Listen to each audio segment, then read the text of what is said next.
হাই friends, আজি এটা নতুন ছামাৰ ড্ৰিংক ৰেচিপি লৈ আহিছোঁ, থেকেৰা উইথ এল'ভেৰা। আপোনালোকে খাই পাইছেনে নাই মই নাজানো, যদি খাই পাইছে জনাব কেনেকৈ লাগে। মই আজি বনাব ট্ৰাই কৰিছোঁ, চাওঁ আহক কেনেকৈ বনালোঁ। So' let's make a healthy juice today.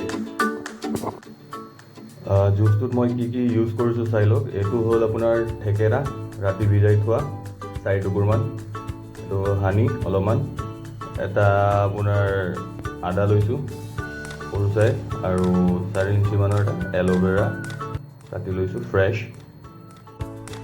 এল'ভেৰাটো কাটোতে অলপমান সাৱধান হ'ব, ছাইডৰ ফালে কাটি ল'ব আগতে, দুইটা ছাইডে।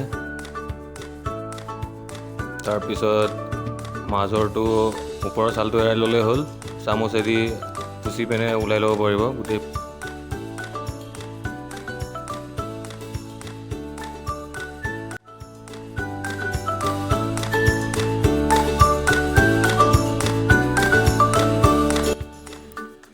দুবাৰমান ধুই লৈছোঁ মই এল'ভেৰাটো, যাতে অলপ চাফা হৈ যায়। চামুচেদি চুচি পিনে ওলাই ল'ব ভিতৰৰ পাল্পটো। এল'ভেৰা আমাৰ স্কিনৰ কাৰণে বহুত ভাল, আৰু পেটো চাফা ৰাখে।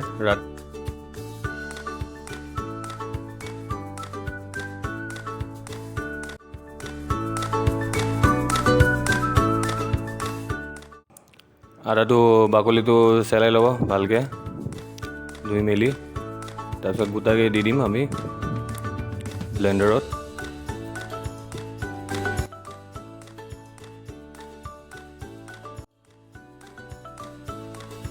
তাৰপিছত আমি থেকেৰা পানীখিনি দি দিম।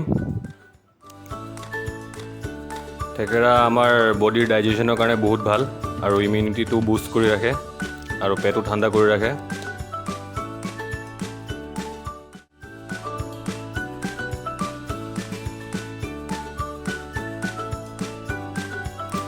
ড্ৰিংকটো এতিয়া ব্লেণ্ড কৰি দিম দুবাৰমান।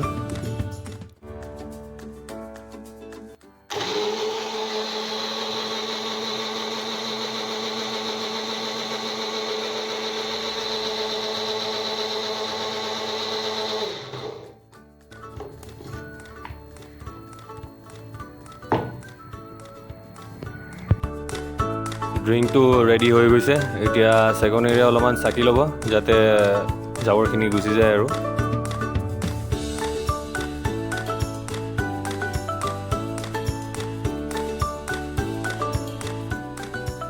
লাষ্ট ইনগ্ৰিডিয়েণ্টটো হ'ল আমাৰ হানি 1 চামুচ দি দিছোঁ।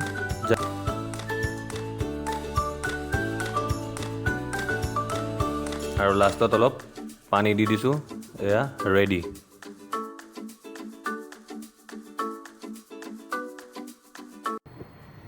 চ' ফ্ৰেণ্ডছ, আজি হেল্ডি ৰেচিপিটো হ'ল এল'ভেৰা উইথ থেকেৰা জুচ। খাই চাব কেনে পালে, জনাব কমেণ্টত, আৰু ছাবস্ক্ৰাইব আৰু লাইক কৰি দিব। থেংকছ।